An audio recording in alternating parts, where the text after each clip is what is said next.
now. So another really great thing, like, about Brilliance Aura is that you kind of have infy heals with a level 3 paladin. Like, he like fully heals griffins. So like, a lot of people are complaining about the staff nerf, like, as am I, because it's actually a very big deal, and it's hard to deal with just not having that staff. But paladin heals are very good, and, you know, just investing mana into clarity potions and just healing your army like that isn't such a bad thing, because as soon as your paladin gets level 3, he's just very good at, you know, doing what he's doing, like popping heals. And he's very good counter to Quill Nova, and with his Divine Shield, it's hard for the undead to really do anything. Like, sure, not having a staff might mean crutch harder on the paladin, but that's not so bad. He's a good guy. He's a paladin. He's fine with you abusing his powers, you know. So at this point in the game, I'm feeling very comfortable with what's happening. I don't think that the undead player can win, but my army size isn't maxed out to where I want it to be yet, and my breakers are 3-2, my griffins are 3-0. I pretty much am now fully aware that he has an expo, and he is now 2 gold mines to, or 1 gold mine to 1, mining from the top left and bottom right, and his army is significantly smaller than mine. Also, he now has to invest time into a hard counter. Had he gone Destroyers this game, I would have had to really rethink what I was doing and probably counter the Gargoyles with Mass Gyro, which would have been a lot less successful than the Griffin Breaker that I've been doing currently. This strategy itself, like, you can't just go Breaker Griffin like I did early. Like, I made a mistake in doing that. I only ended up winning because I properly countered to follow it, because I had freed up food from all the fucking dead-ass Griffins that, like, I had no use for. So, like, you know, the strategy itself is really reliant on upgrades and really reliant on keeping your heroes alive.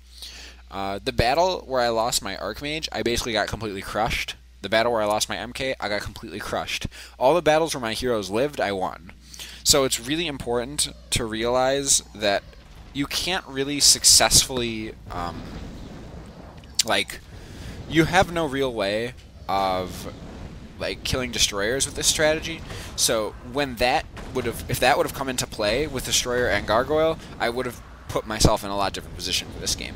So it's good that he didn't, because it made it easier for me, but at the same time, it's just, like, insane hard, like, overall, to actually do anything about it. I don't really know what I was saying. That kind of got off topic like 3 times. At this point in the game, I know I've won, and, you know, like, I'm worried about this fight because he just sort of ran in with these Gargs, and I wasn't really expecting it. So I bolt some heroes and scare them, and then TP out, heal up, and then I can come back when I'm a bit more, like, organized, I guess. I think it was a mistake of me to never buy a staff at any point this game, but I certainly think that, like, you can live without it, like, in a case like this. You just need to invest a lot of money into hero items, which is extremely valuable. If you notice, even at times where I had like 1,000 gold, I didn't go over 80 food.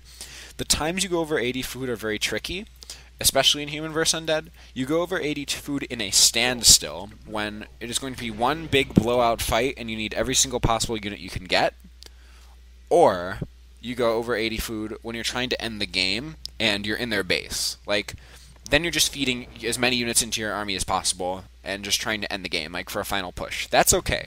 At any other time in this game, it would have been completely wrong to go over 80 food, and I probably would have lost because of it, because a couple extra Breakers or Griffin really wouldn't have actually done anything in any of those fights, except for the fights where he had a lot of A-bombs.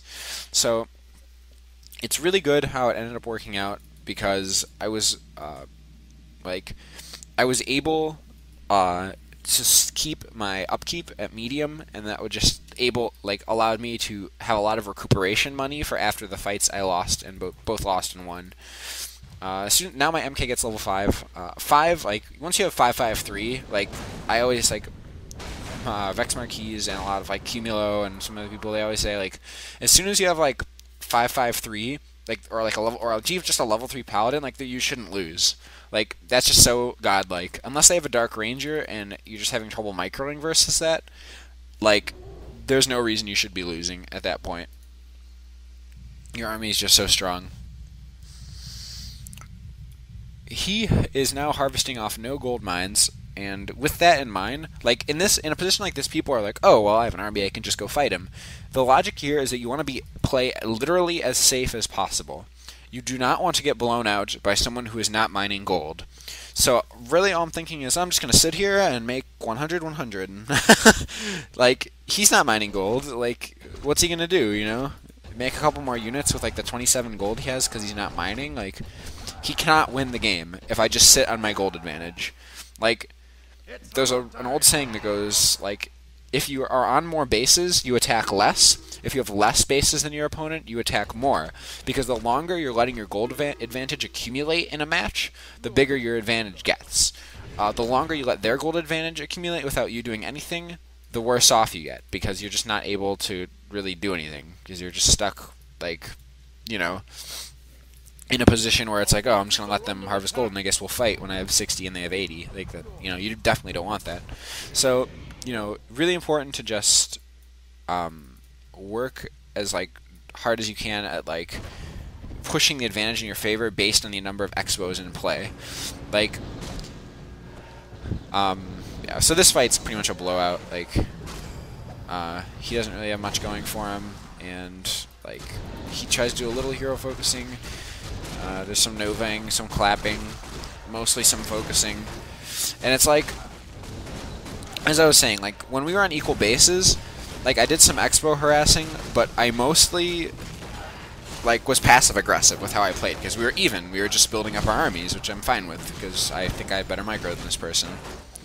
But yeah, so the level 6 panda here was actually sort of a shocker when it happened because I was worried that like maybe that I was just gonna get blown out because I had no way of countering it. Like, how do you counter a level 6 panda? You know, you just don't.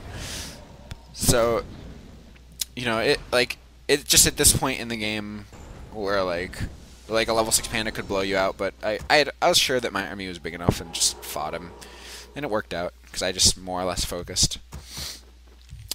Yeah, but as I was saying, like when you have equal armies, like equal economy, you can play at your leisure, take advantage of your opponent's mistakes, and like build your army and fight him when you think you have a small advantage. But like otherwise, you need to be playing either aggressively or passively based on the economic situation of the game, which is something that was relatively noticed here in this game. So at this point, this is the happy ending of the story, where this Russian, look at those smiley faces with no eyes. That's how you know he's a Russian. He's like, "You help me?" Smile, smile, smile, and I'm like, "Okay." And then we become friends and play training games because I'm nice, and he seemed like you can't like squander the opportunity to play with a mannered Russian. Like that would just be like foolhardy. Mannered Russians are hard to come by, so you really just gotta. Like, when that opportunity comes along, you just gotta go for the gold right there. You gotta try your hardest to make friends with them, because, you know, like, man, that was probably the second mannered Russian I've met on Battle.net Ladder. So, thank you, KTP Coil Nova. You are a man among men in Russia. So anyway, that was my little Human vs. Undead audio. I hope everyone enjoyed it. Yeah, so if you want to reach me on Battle.net, either the account Joseki on East or Mountain Dew at East are the two accounts I've been playing on lately. I'm in Clan NG. I'm not sure really what I'm doing for clans or leagues. Like, I'm just sort of hanging out and having fun, playing Warcraft 3, whatever. Shout out to Bon from Australia. Shout out to X10 on Battle.net US East, Chino. He's a good friend of mine. Been known him for a very long time.